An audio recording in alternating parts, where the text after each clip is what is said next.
aprobación, comienzo a realizar la grabación de la videollamada.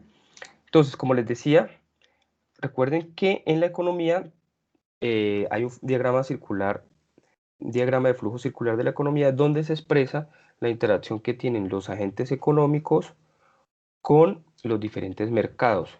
Entonces recordemos que por un lado tenemos el flujo de dinero y por el otro lado tenemos el flujo de bienes y servicios o de factores. Entonces, con el propósito de aclarar las dudas de Michelle, recordemos que en la actividad anterior teníamos a Rosalba, ¿cierto?, que hace parte de la familia, de las familias o los individuos, quien realiza la compra de 5 millones de acciones. ¿Por qué les recalqué tanto en el tema de acciones? Y a los que hicieron su aporte en los foros, pues les hice la aclaración. Recuerden que las acciones son una forma por la cual las empresas se capitalizan, es decir, adquieren recursos. En este caso, las acciones, al ser un valor monetario, al representar un valor monetario, al representar una cantidad de dinero, se traducen como capital. En ese sentido, no podíamos llevar las acciones al mercado de bienes y servicios porque recuerden que ustedes las acciones no las pueden consumir, no se las pueden comer, no las pueden usar, ¿sí? Por eso les decía que las acciones no corresponden a un mercado de bienes y servicios, sino que corresponden a un mercado, al mercado de factores de producción, teniendo en cuenta que dentro del mercado de factores de producción tenemos los 3 factores de producción principales, como lo son la tierra, que enmarca tanto el terreno como las materias primas. Tenemos el trabajo, que obviamente es la fuerza laboral por parte de las familias o los individuos. Y por último, tenemos el capital, que como ustedes lo saben es el dinero, ¿sí? Entonces, Rosalba, al realizar la compra de acciones, se desplazaba al mercado de factores de producción. En ese mercado de factores de producción, las empresas, en este caso que era Claro, pues había puesto en la bolsa de valores acciones. Entonces, ¿qué sucede? De Rosalba sale el dinero, ¿sí? En este caso es el capital, ¿sí? El factor capital. Entonces de Rosalba sale el factor productivo, que es el capital, que es el dinero, al mercado de factores de producción para ingresar a la empresa Claro.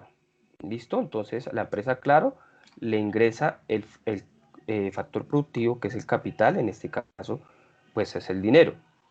Como contraprestación, como respuesta o como contraflujo, la empresa le entrega a Rosalba esas acciones, ¿sí? Que luego se van a convertir en dividendos, ¿sí? Entonces, ¿cuál era la primera actividad? Entonces, sencillamente, aquí en familias o individuos colocamos a Rosalba y dentro de las flechas, el flujo de salida, colocábamos el factor productivo, que es el capital, llegaba al mercado de factores de producción, salía del mercado de factores de producción a la empresa, que en este caso era la empresa Claro. ¿Listo? ¿Está claro, Michelle, o hay alguna duda?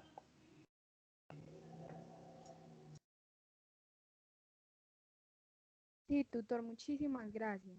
Sí, entonces recuerden, cada acción tiene una reacción. En este caso, pues salía del dinero de doña Rosalba, que en este caso es el capital, ¿sí?, hacia la empresa.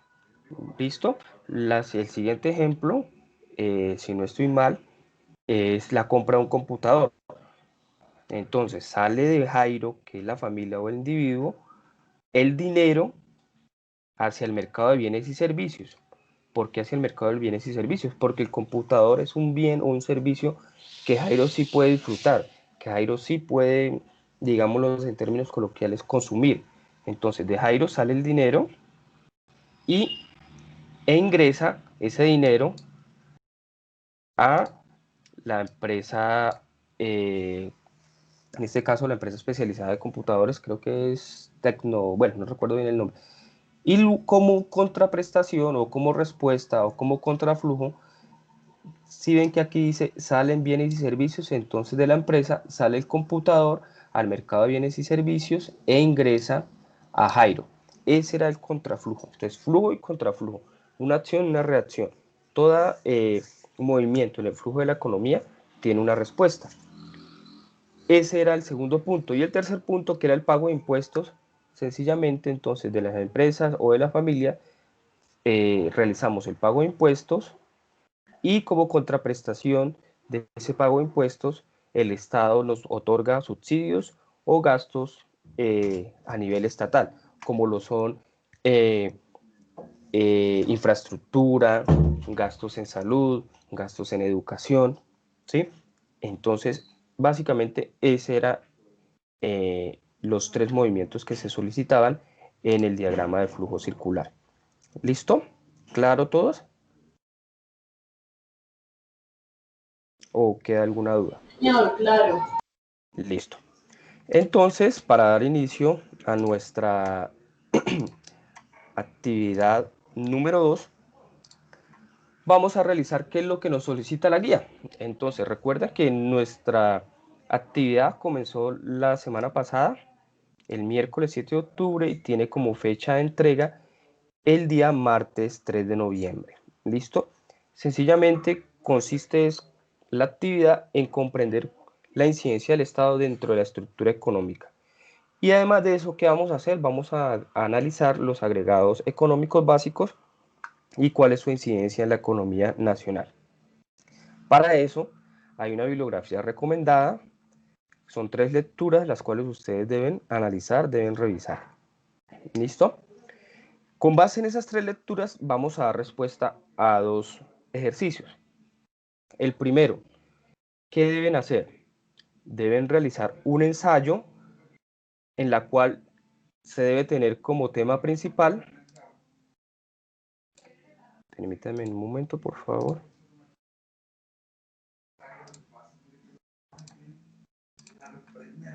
Listo. En el cual debemos dar respuesta a los siguientes temas. ¿En qué se debe basar su ensayo? El papel del Estado en la economía. ¿Qué papel juega el Estado? Si es un papel regulador o es un papel en el cual debe incentivar, debe ser flexible o debe ser estricto en la economía. Y además de eso, tenemos unos parámetros en los que también le debemos dar respuesta. Por ejemplo, ¿cuáles son las diferencias entre el PIB real y PIB nominal?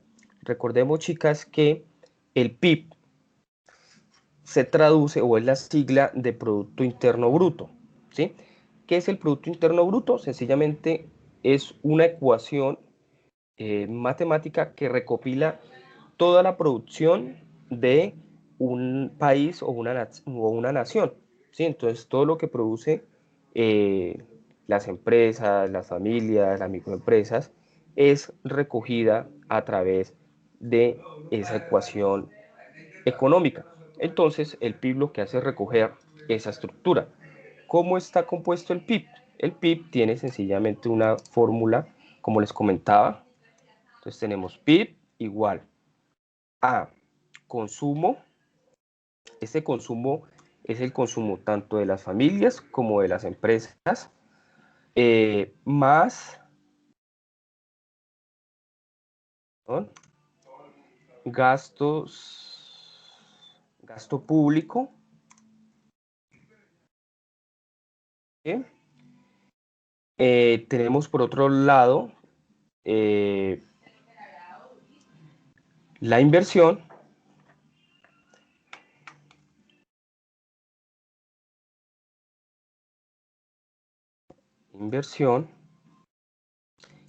más el resultado de la política comercial. Entonces, ¿cuál es el resultado de la política comercial? Sencillamente, las exportaciones menos las importaciones.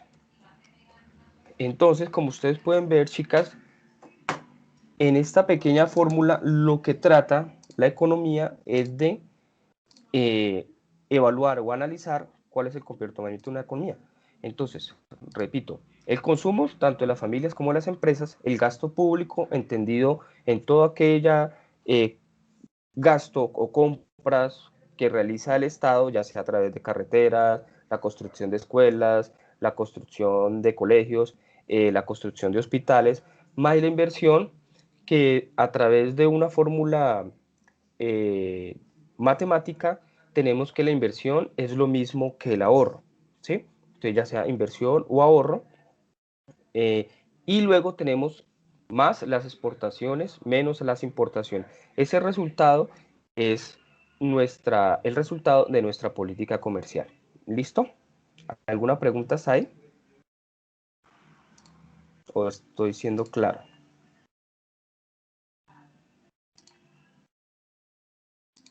Chicas. No, claro, tutor. Listo, permítanme un momento que una compañera está solicitando ingreso. Ya la estamos llamando, la compañera Jessica.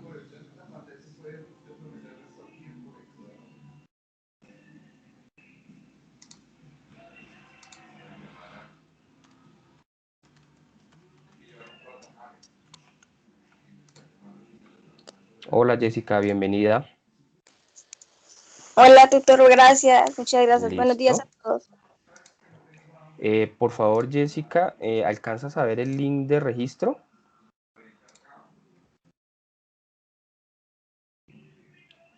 Para que te registres, por favor, voy a volver a compartir en el chat para que te registres, ¿vale? Bueno, entonces, eso es el PIB. Entonces, pero resulta que hay dos formas de analizar el PIB, desde una perspectiva de PIB real y una perspectiva de PIB nominal. ¿Qué pasa con el PIB real? El PIB real sencillamente mide la producción del país, pero tomando como base unos precios en un año dado, ¿sí? Entonces, por ejemplo, vamos a analizar el PIB de la economía del año 2019, pero medimos el PIB en términos de producción del año 2019, pero vamos a tomar como base los precios del año 2015. Entonces multiplicamos la cantidad producida por los precios del año 2015 para obtener un PIB real. ¿Qué es lo que busca este PIB real? Sencillamente eliminar la distorsión, las variaciones de precios, que es lo que permite que no se muestren resultados económicos engañosos.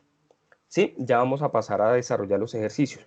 Mientras que el PIB nominal sencillamente mide la producción de un año determinado multiplicado por los precios de ese mismo año. Entonces, en el ejemplo que ponía anteriormente, entonces el PIB real tomaba la cantidad producida del año 2019, pero contra los precios del año 2015. El PIB nominal no hace eso, sencillamente evalúa la cantidad producida del año 2019, pero con los precios del año 2019.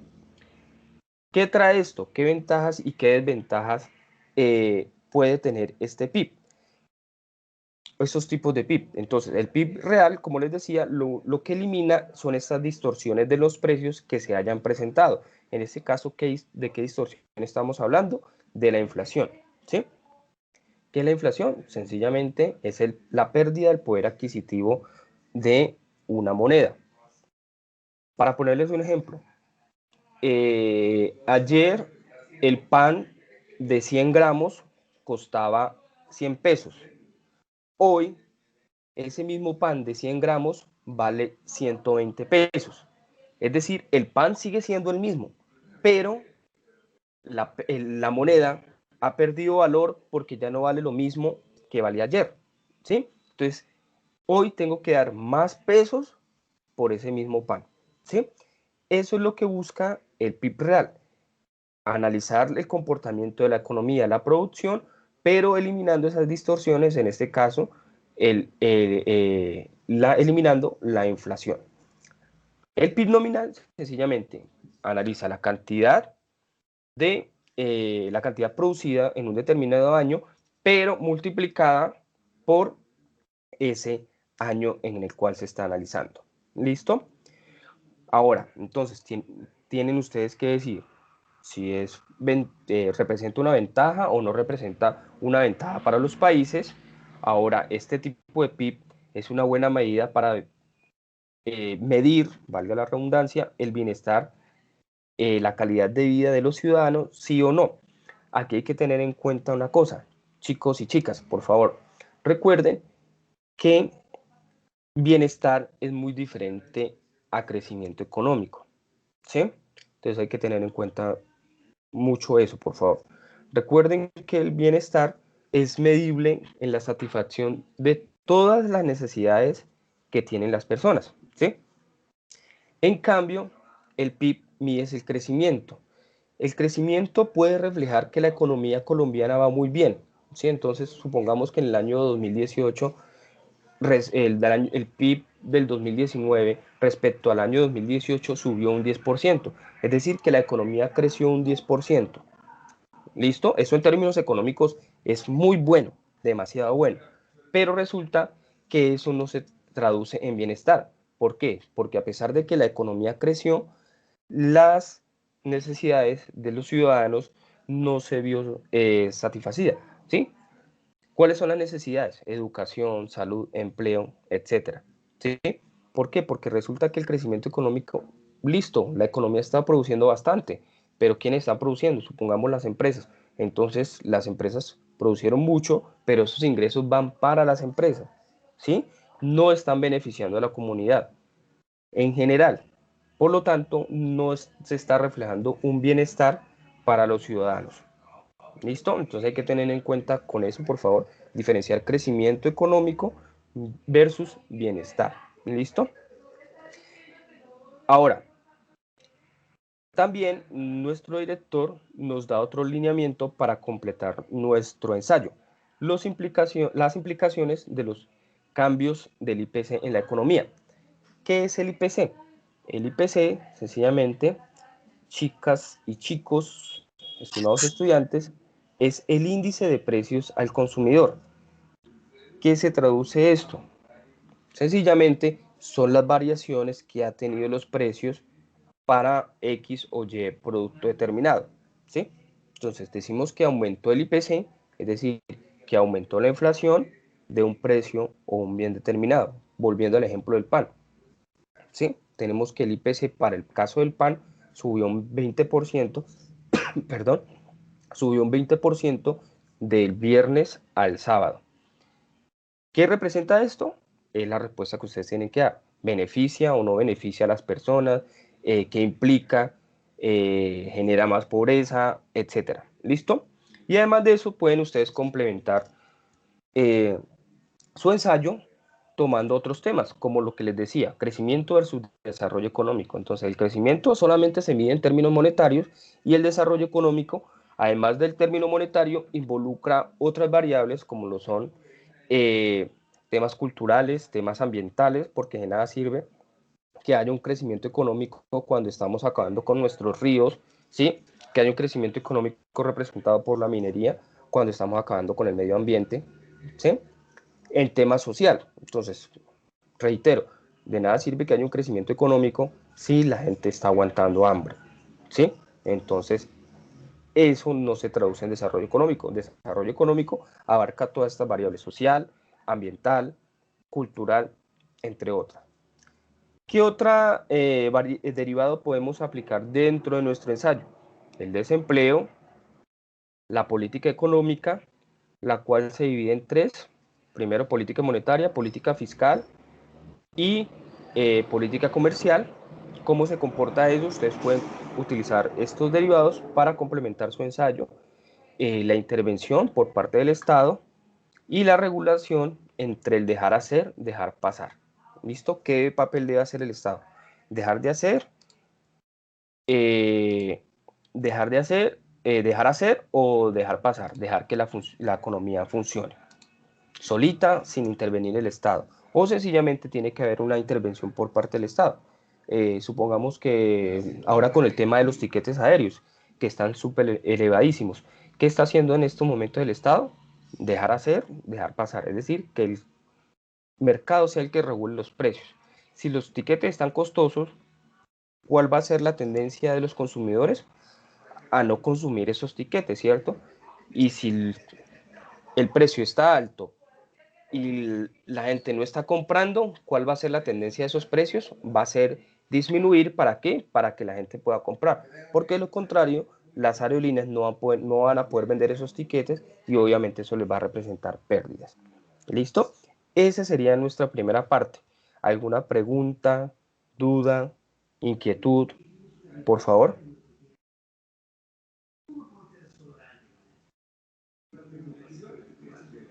¿Ninguna? No todos, por favor.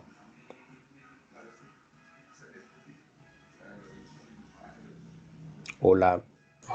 No, de mi parte. Ok, pensé que estaba hablando solo. Muchas gracias por confirmar. Listo. Ahora vamos a analizar la segunda parte, que son los ejercicios matemáticos. ¿Listo?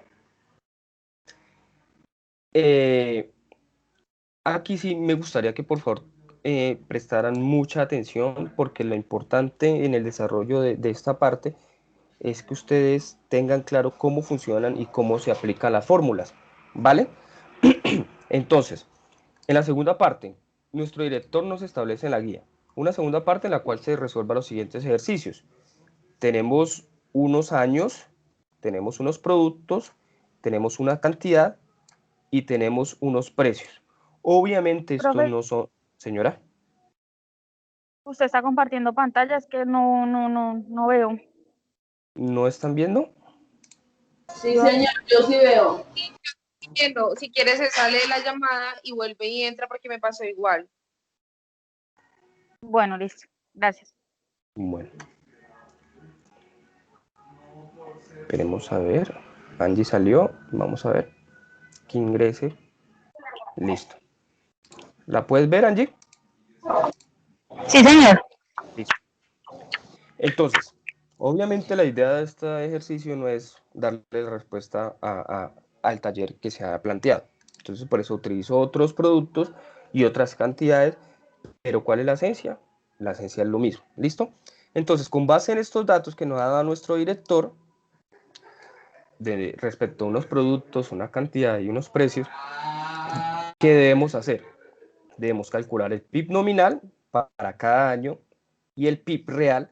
Entonces recuerden que el PIB nominal tomo cantidad del año por el precio del año, pero por eso aquí se hace la salvedad. Y el PIB real tomando como año base los precios del año 2018. Entonces, ¿cómo vamos a desarrollarlo? Muy sencillo, ¿cierto? El PIB nominal, como les decía, cantidad por precio, no es más. ¿Listo? Fácil. Recuerden, en Excel, Sí, señor. más, le damos más o igual, seleccionamos cantidad por el precio y Enter. No hay ningún problema. Entonces tenemos acá el PIB nominal. ¿Para qué? ¿Para qué producto? Para el pan durante el año 2018. ¿Listo? ¿Qué vamos a hacer? Sencillamente vamos a arrastrar.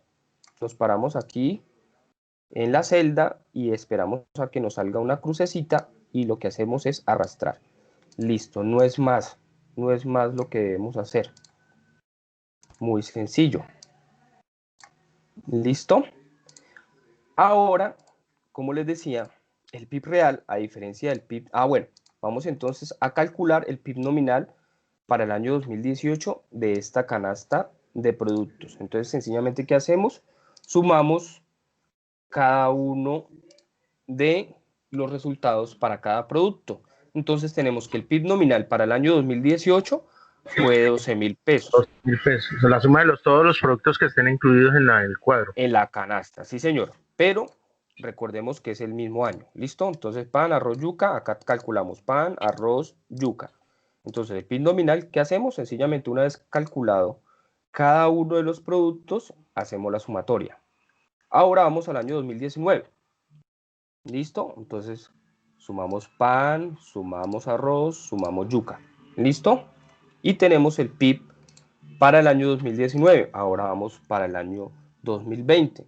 Como ya lo calculamos, entonces es no sumar pan, arroz y yuca. ¿Listo? Este comportamiento, esto es lo que pide nuestro director que analicemos. ¿Listo? Comente y analice cada uno de los resultados. Entonces, ¿qué pasó con el PIB nominal del año 2018, 2019 y 2020? ¿Cómo podrían ustedes analizar eso? Analicemos, por ejemplo, el PIB nominal para el año 2019.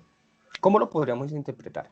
Profe, pues ahí se da uno cuenta de que a medida que pasó un año, el PIB bajó. En relación, pues yo lo veo en relación al costo del producto, o sea, el valor del, por Bien. ejemplo, de la yuca incidió demasiado en el bajón del Producto Interno. Muy bien, miremos que en este caso la producción no disminuyó, ¿cierto? Por el contrario, para el caso del año 2019, vemos que el pan en el año 2018 teníamos 40 pan, producimos 40 panes, y en el año 2019 producimos 44 panes. Es decir, que nuestra producción aumentó. El arroz igual pasó de 20 a 22 y la yuca pasó de 200 a 220 libras, kilos, toneladas, como lo quieran interpretar. Pero miremos que el precio sí varió. Entonces, para el caso del pan, tenemos una inflación del 10% porque pasó del 100 a 110. Pero el arroz pasó de 300 a 190. Entonces tuvo una Profe, en disminución este caso se podría decir que hay una deflación. de deflación. Muy bien. Para el caso del pan hubo una inflación porque el precio subió, ¿sí? Pero cuando la inflación es negativa, no hablamos de inflación, sino que hablamos de deflación. Ahora, otro término que ustedes también van a escuchar y van a utilizar es hiperinflación, que es una inflación muy grande, por el caso de Venezuela, una inflación del 50-60%, ahí no hablamos de inflación, sino que hablamos de hiperinflación. ¿Listo? Entonces tenemos esos tres términos, inflación, hiperinflación y deflación. ¿Listo? Es decir, que los precios disminuyeron. Miremos la yuca. La producción aumentó, pero el precio también aumentó. Entonces, en este caso, a pesar de que nuestra economía produció más cantidades, el precio disminuyó del producto y por eso tenemos en términos económicos una producción menor. El ¿Listo? que jaló no fue el arroz. El que jaló no, el que hizo que la economía decreciera. ¿Sí? Para la declaración, sí. Para que el culpable de que nuestra economía decreciera para el año 2019 fue el precio del arroz. ¿Qué pudo haber pasado con el arroz? Ese es otro análisis que ustedes deben hacer. Entonces, supongamos que, ¿qué hace que un precio disminuya? Sencillamente que haya mucha oferta, ¿sí? Resulta que pasamos de producir de 20 a 40 libras de arroz, entonces producimos el doble de arroz. Entonces, para que pueda ser consumida, pues sencillamente tenemos que bajar el precio. Pero ese argumento no nos sirve. ¿Por qué? Porque como ustedes pueden ver, solamente se aumentaron 2 unidades. Entonces no podemos decir que aumentó la producción de manera exabrupta para que haya hecho que el precio disminuyera. ¿Qué otra variable puede ser?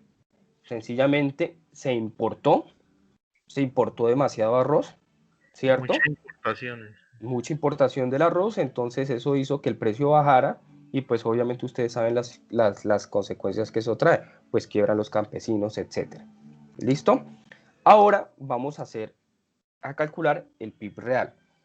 Pues sencillamente debemos calcular, como les decía, la cantidad, pero frente al precio del año base.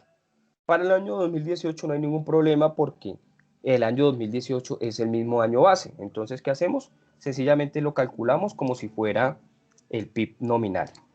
¿Listo? Tenemos el mismo resultado del PIB nominal. Pero, ¿qué sucede? Para el año 2019 ya cambia, porque a diferencia del año 2000, del PIB nominal, yo multiplicaba el precio, la cantidad, por el precio del mismo año. En este caso no. Señora. Señora. Angie. Hola. Bueno, en este caso, Se le cayó el internet. Recortando la llamada. ¿me escuchan bien? Sí, profe, yo le escucho perfecto. Sí, señor. Listo. Entonces, a diferencia de el PIB nominal, el PIB real, como les decía, toma los precios de un año base para eliminar esa distorsión. ¿Listo? Entonces, vamos a tomar la producción del pan, pero lo vamos a multiplicar por el precio del año base. ¿Listo? Claro, ¿cierto? Ahora vamos a tomar el arroz, la cantidad producida de arroz en el año 2019, pero por el precio del arroz en el año 2018. Y lo mismo vamos a hacer con la yuca, la cantidad por el precio del año 2018. ¿Listo? Lo mismo vamos a hacer con el año 2020. Entonces, la cantidad producida en el año 2020, pero multiplicado por el precio del año 2018. Nuevamente, la cantidad de arroz producida en el año 2020 por el precio del año 2018, más la cantidad de la yuca producida en el año 2020 por el precio del año 2018. ¿Qué hacemos para el PIB real? Igual, nuevamente sumamos cada uno de los resultados para cada año. Y aquí tenemos, chicos, la gran diferencia. Si ven que mientras el PIB nominal para el año 2019 decrecía, es decir, presentaba un crecimiento negativo, la economía, en el PIB real nos arroja que hubo un crecimiento. ¿Por qué? Porque sencillamente aumentaron las cantidades. ¿Sí? Al aumentar las cantidades tomando el precio del año base, pues sencillamente me arroja como resultado que la economía creció. ¿Listo? Pero si no me perdí en el PIB real a partir del 2019, ¿cómo se hace la Listo. operación? Entonces, voy a volver a hacerla. ¿Listo? En el PIB real para el año 2018, como están pidiendo los precios del año 2018, precios año base 2018, no hay ningún problema. Entonces, tomo la cantidad del año 2018 y la multiplico por el precio del año 2018. Ahí no hay ningún problema, ¿verdad? Pero para el año 2019 me están diciendo, ojo, calcula el PIB real, pero tomando como base los precios 2018. Eso significa el PIB real. Le dicen, el PIB real, base 2018, ¿qué quiere decir? Que tome los precios del año 2018. Entonces, ¿qué hacemos para el año 2019? Sencillamente, tomo la cantidad de pan producida en el año 2019 y la multiplico por el precio del año 2018. Lo mismo voy a hacer con el arroz. Cantidad producida en el año 2019 por el precio del año 2018. Y ahora vamos a hacer con la yuca. Cantidad producida de yuca en el año 2019, pero tomo como referencia el precio del 2018. ¿Claro? Sí, señor, gracias. Listo. Profe, está perfecto. Ahora entonces vamos a hacer lo mismo en el año 2020. Entonces, cantidad por el precio más cantidad de arroz por el precio del año 2018, del arroz del año 2018, y la yuca, la cantidad de yuca del año 2020 por el precio. Entonces, ¿qué estamos haciendo con el PIB real? Sencillamente eliminando esta inflación, esa distorsión que se presentan con los precios. ¿Qué tienen que hacer ustedes? Analizar cada resultado, ¿sí? Entonces, con el PIB nominal, aquí ya sabemos que a pesar de que aumentó la cantidad producida, los precios disminuyeron, por eso en términos económicos la economía decreció. Pero para el año 2020, la cantidad producida sí disminuyó para el pan y para el arroz, ¿sí? Eso ayudó o llevó o ocasionó que el PIB nominal disminuyera. Acá en el PIB real, entonces, no hay ningún problema. Tienen que analizar entonces que en términos reales, aquí la economía sí creció, pero acá, como les decía, al disminuir las cantidades... Pero en el 2020 sí mermó bastante. Exacto. ¿Por qué? Porque disminuyeron las cantidades. Entonces se producieron, respecto al año 2019, 8 unidades menos de pan y Jenny, Angie, 8 unidades de todas las arroz. grupos ahí. ¿Quién es Jessica, la que habla? ¿Quién es? Angie. La que siempre mete la cuchara. No, ¿qué está pasando? ¿Listo? Ahora, ya hemos calculado PIB nominal y PIB real. Ahora vamos a calcular el deflactor. Entonces, recuerden, aquí tenemos las fórmulas, precio, cálculo del PIB nominal, entonces, cantidad del bien por el precio del bien, el PIB real, sencillamente, cantidad del bien X por el precio del bien X del año base, que es lo que acabamos de desarrollar. Ahora, vamos a calcular el deflactor del PIB. ¿Listo? ¿Cómo calculamos el deflactor del PIB? ¿Qué me dice la fórmula? PIB nominal dividido PIB real. Así de sencillo. Entonces, PIB nominal dividido PIB real. Lo arrastro. Como lo tengo en formato de moneda, le voy a dar formato de número. Formato general. Vemos que, bueno, me faltó multiplicarlo por 100 para que nos dé en términos porcentuales. Entonces, siempre que ustedes vayan a realizar una operación, en este caso, como ustedes pueden ver, debo encerrar en paréntesis el PIB nominal y el PIB real, es decir, la división, para que al multiplicarlo por 100, esa multiplicación por 100 me tome el conjunto del resultado. ¿Por qué? Porque si no lo coloco entre paréntesis, lo más probable es que ese 100 me multiplique solamente el que está dividiendo. ¿Listo? Entonces, más, abro paréntesis, PIB nominal dividido PIB real y lo multiplicamos por 100. Entonces, tenemos que en el año 2019, pues sencillamente el deflactor es 100. ¿Por qué? Porque no hubo variación del PIB real frente al PIB nominal. ¿Sí? Eso se traduce. Mientras que el deflactor nos muestra que... ¿sí? ¿Alguien desea hacer alguna pregunta? Profe, o sea, multiplicando el resultado de PIB nominal o dividido. Dividiendo. Mira, y lo multiplicamos por 100. El resultado multiplicado por 100. Exacto. El resultado de la división, de dividir el PIB nominal sobre el PIB real, y eso el resultado lo multiplicamos por 100. Bueno, ¿Listo? señor, muchas gracias. ¿Alguna otra pregunta?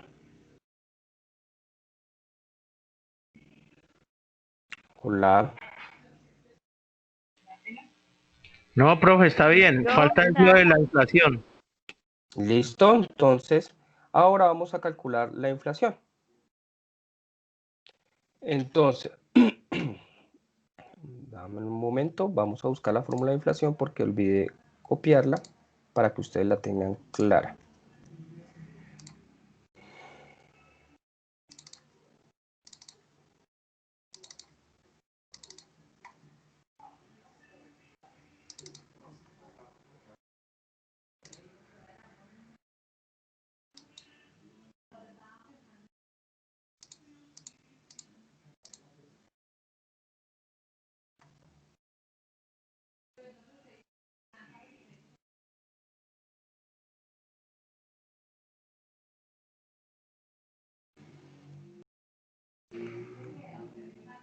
Entonces, tenemos, a ver, por acá, sí la había copiado, es que está acá abajo.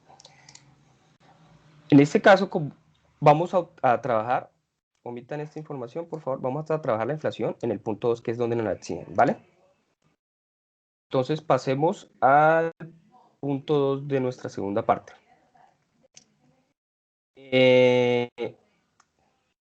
Claro, la primera parte, la del punto 1 de la segunda parte, ¿o alguna duda?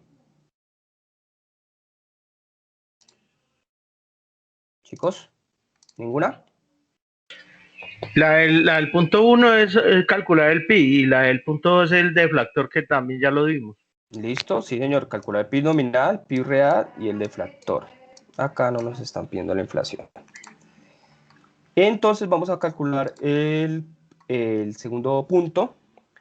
Nuestro director que nos dice, con base en esta información, calculemos el IPC, calcule la inflación y comente y analice cada uno de los resultados. ¿Listo? ¿Cómo hacemos para calcular el precio de esa canasta? Pues sencillamente, chicos, ¿qué es una canasta? Pues la canasta es el conjunto de bienes y servicios que está ofertado. ¿Qué hace el IPC? Para calcular el IPC, el DANE, ¿qué ha hecho? Ha analizado cuál es el comportamiento, cuáles son los bienes que consumen las familias y con base en ese comportamiento, en ese consumo, ha tomado en cuenta unos bienes, unos servicios para conformar la canasta. Y con base en esa canasta, en la variación de los precios de esa canasta, asimismo determinar el IPC. Perdón. Entonces, ¿ustedes qué consumen en sus casas? ¿O ustedes qué consumen a diario? Dentro de esa canasta, ¿qué tenemos? Tenemos alimentación. Entonces, dentro de ese grupo de alimentación tenemos arroz, papa, yuca, etcétera. Tenemos otra variable que es, por ejemplo, vivienda. Entonces, ahí ya sea arriendo o ya sea compra de vivienda, etcétera. También tenemos transporte. Entonces, cómo se comporta el transporte, el sector transporte. Y con base en todo ese conglomerado de bienes y servicios es que el DANE calcula el IPC. Entonces, ¿cómo vamos a calcular? Resulta que para calcular el IPC debemos primero calcular el precio de la canasta, ¿cierto?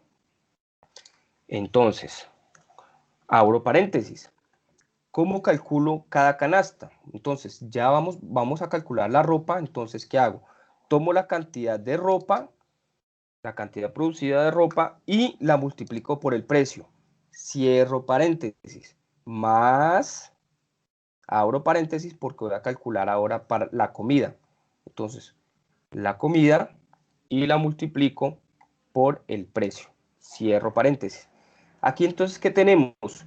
Dos bienes, el comportamiento de dos bienes, tanto de la comida como de la ropa, ¿cierto?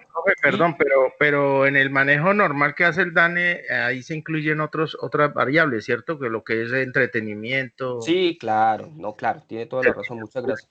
Entonces ahí tenemos entretenimiento. Entonces dentro de ese entretenimiento el DANE ha establecido que consumen las familias para entretenimiento, entonces ya sea cine o el pago de Netflix, que también es considerado entretenimiento, ¿sí? Estos aspectos también son tenidos en cuenta por el DANE para realizar el cálculo del IPC. ¿Listo?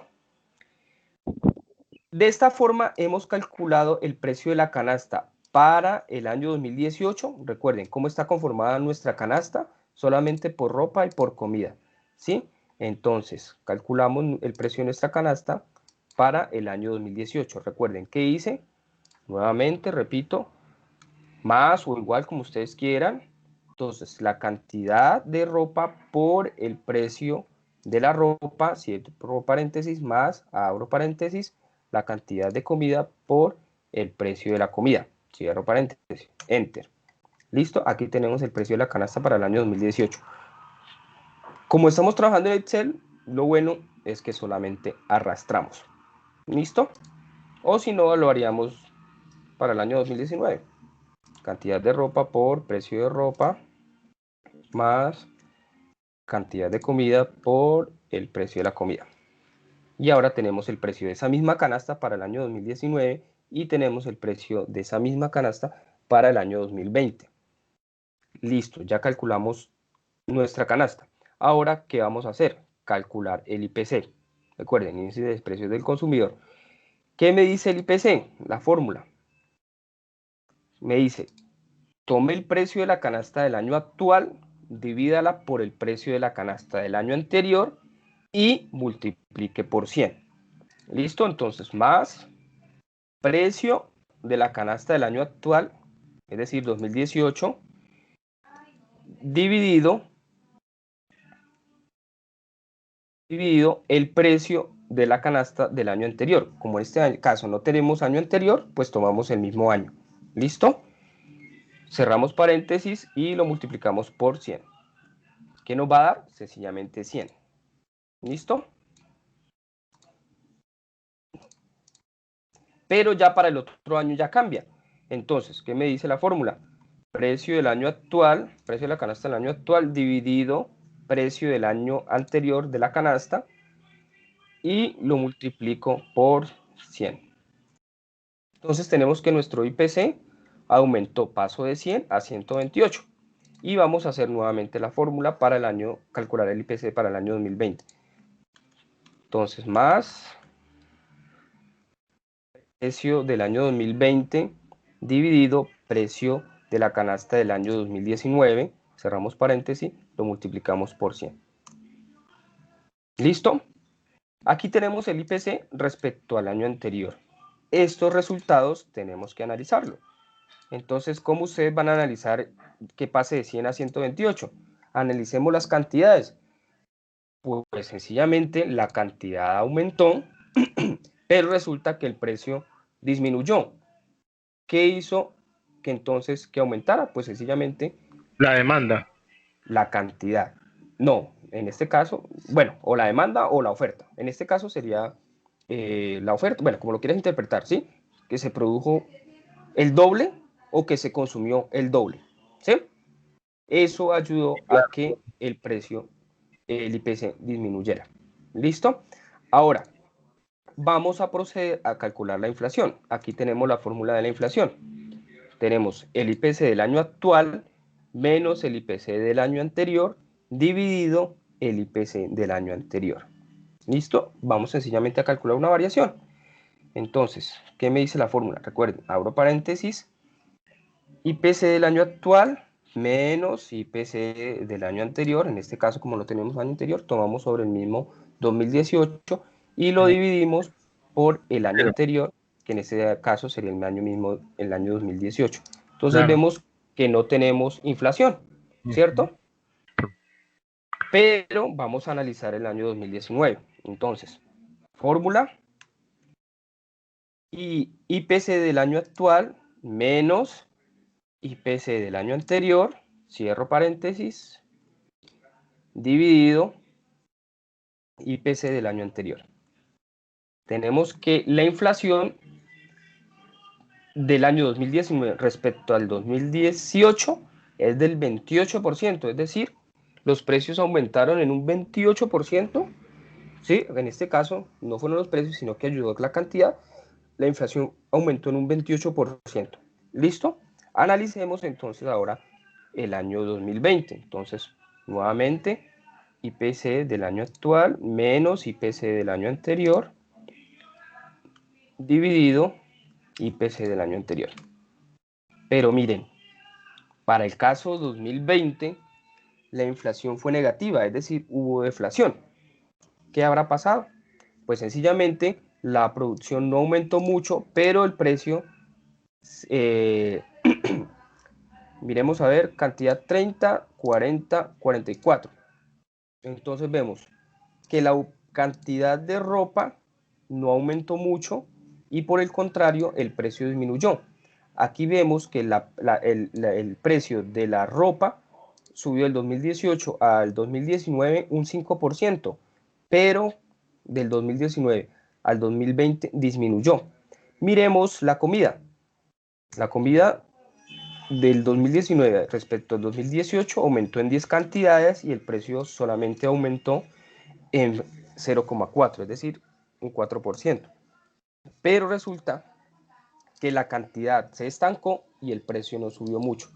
¿Qué hizo a que presentara una inflación negativa? Pues sencillamente, el precio de la ropa. ¿Listo? Esos son los comentarios que ustedes deben realizar, bien sustentaditos. ¿Listo, chicos? Esos serían los ejercicios.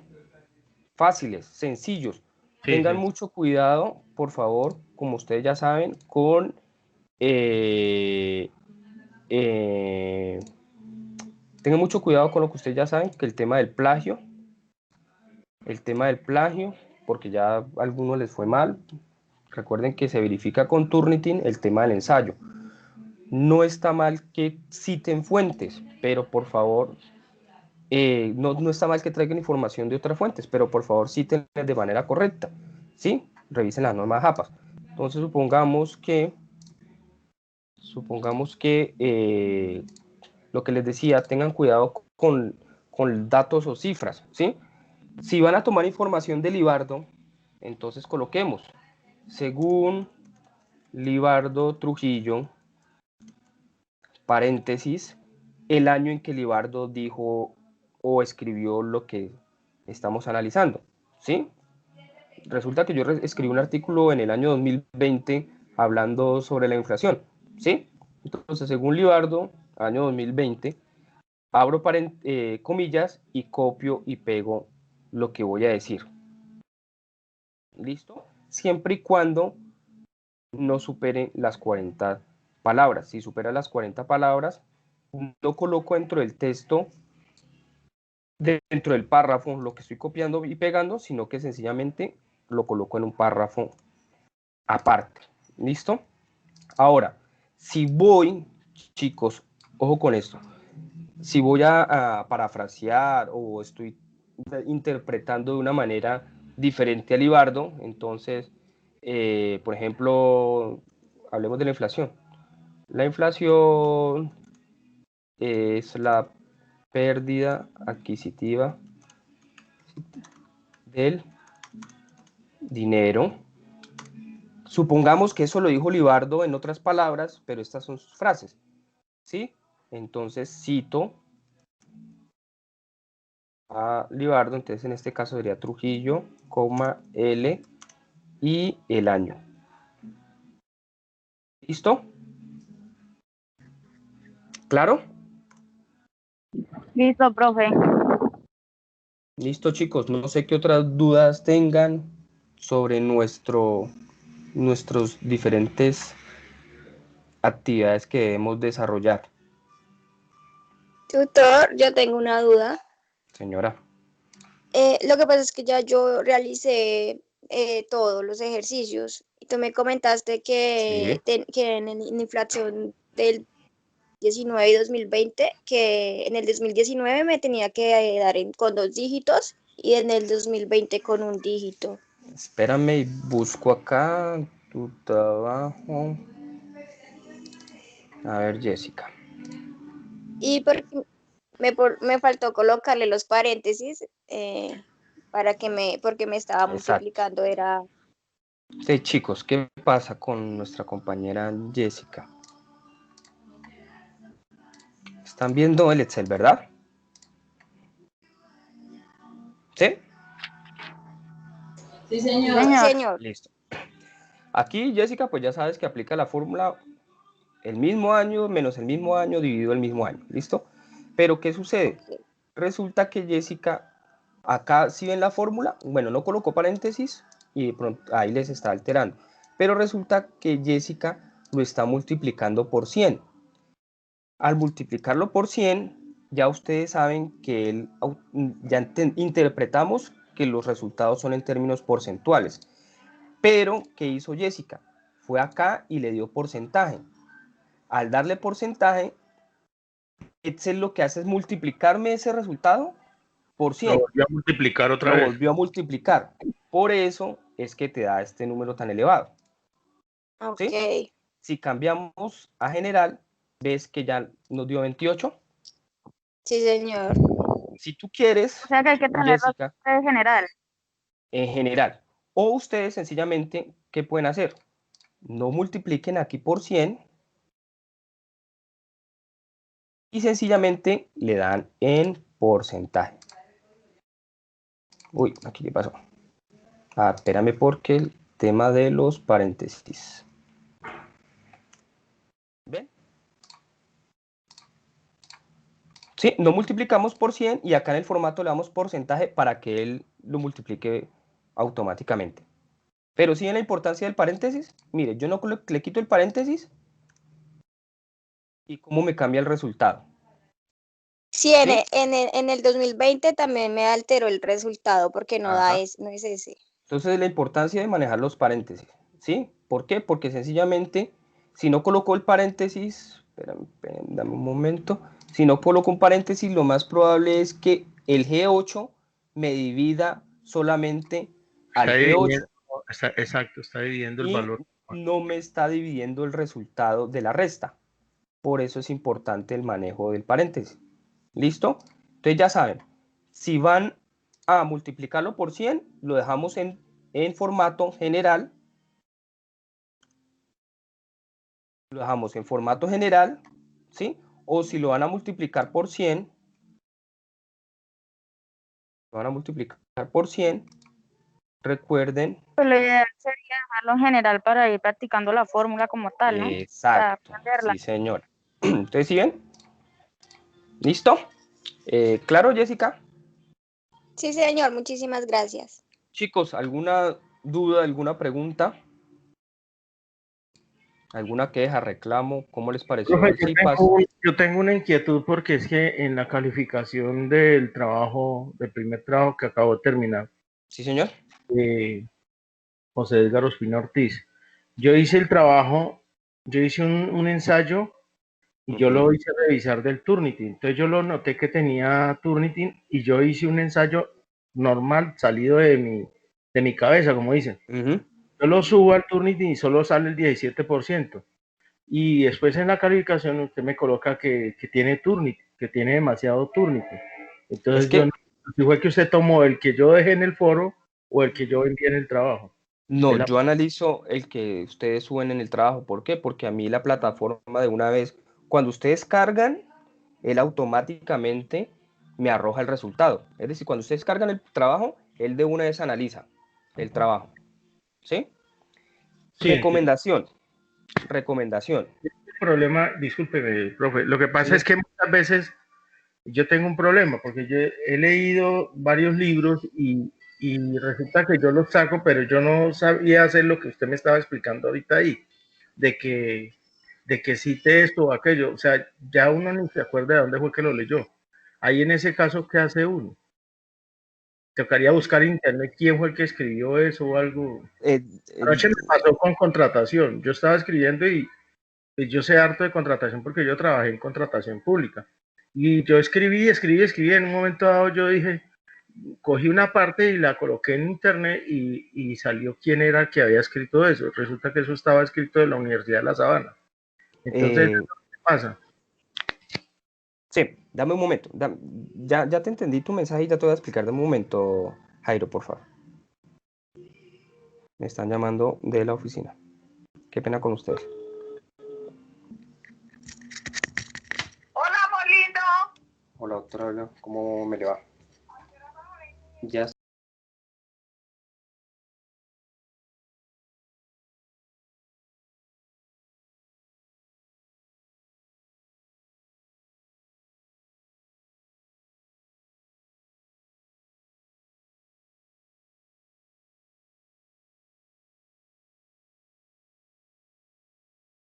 ¿Me escuchan?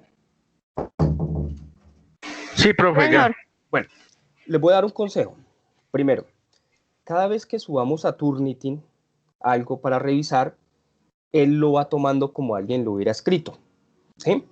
Entonces, si Ahí subimos está. nuestro documento, lo analizamos nuestro documento y volvemos nuevamente a presentarlo, él ya va a arrojar como resultado de que ese trabajo ya ha sido escrito por alguien. ¿Sí? Ahí fue mi falla. Ahí es donde está el problema. Profe, ahí sí. Les recomiendo Ideales no subirlo. Pero Eso ustedes fue lo que siendo nos enseñaron cuando nosotros entramos, que nosotros todo lo primero teníamos que subirlo. Y así me pasó con inglés también. Yo hice mi trabajo en inglés, lo subí, primero lo subo al Turnitin y ahorita lo subí y la profesora me dice que plagio, pero se hace algo personal porque inglés es personal.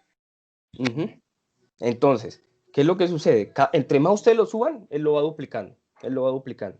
¿Sí? ¿Cuál es la recomendación? Hagan su trabajo a conciencia, con sus ideas, y sencillamente súbanlo. que si ustedes saben que no han copiado y no ha pegado, él no debe por qué arrojar plagio, ¿sí? Ahora, resulta que ustedes copiaron y pegaron, pero citaron la fuente, ¿listo? Y Turnitin me va a arrojar, supongamos, un 40%, pero si yo analizo el texto y veo que ustedes citaron de manera correcta, obviamente voy a omitir el resultado del Turnitin. ¿Sí me hago entender? ¿Sí? Sí, profe, ya caí en cuenta. No, sí, ahí estoy fallando desde hace rato. Desde que empezó el semestre estoy fallando. Porque todos Listo. me dicen, tiene Turnitin, y resulta que yo elaboro todo de mi cabeza. Ahí es donde está el problema. Cada vez que lo dupliques, como está... Señora.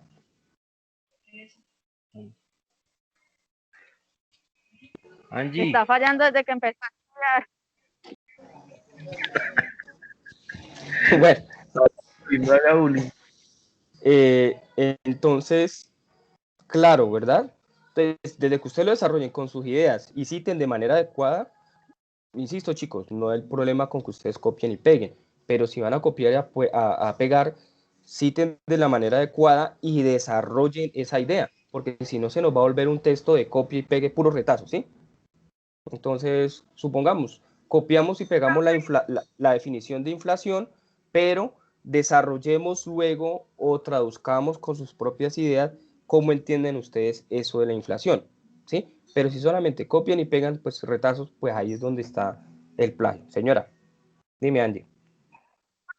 Que hay, digamos, puntos, no precisamente de este curso, sino por lo menos con contratación, con contabilidad, que tienen muchas leyes. Y uno a veces, pues, uno no puede cambiar las cosas, por más de que uno quiera ley, son leyes están escritas y uno no puede cambiar algo. Y eso también sale Turnitin. Por eso, ahí es donde entra el tutor a analizar que ustedes hayan citado de manera correcta, ¿sí? Entonces, supongamos, de acuerdo con el artículo primero de la Constitución Política de Colombia, que reza, copian y pegan, desarrollan esa idea, ahí Turnitin de todas formas le va a arrojar como plagio. Ahí es donde viene el tutor y viene a analizar el contenido que se haya citado de manera correcta y pues se hayan respetado las normas APAS. ¿Listo? ¿Qué recomendación? Háganlo a su conciencia y no lo suban a Turnitin. Sencillamente cuando recuerden que el programa, la plataforma de la universidad, cruza de una vez al momento de ustedes cargar el trabajo con Turnitin y ahí nos va a arrojar el resultado. ¿Listo? Claro, y entre uno también más se tarde en subirlo, pues ya hay más gente que va subiendo y más plagio sale. Así es.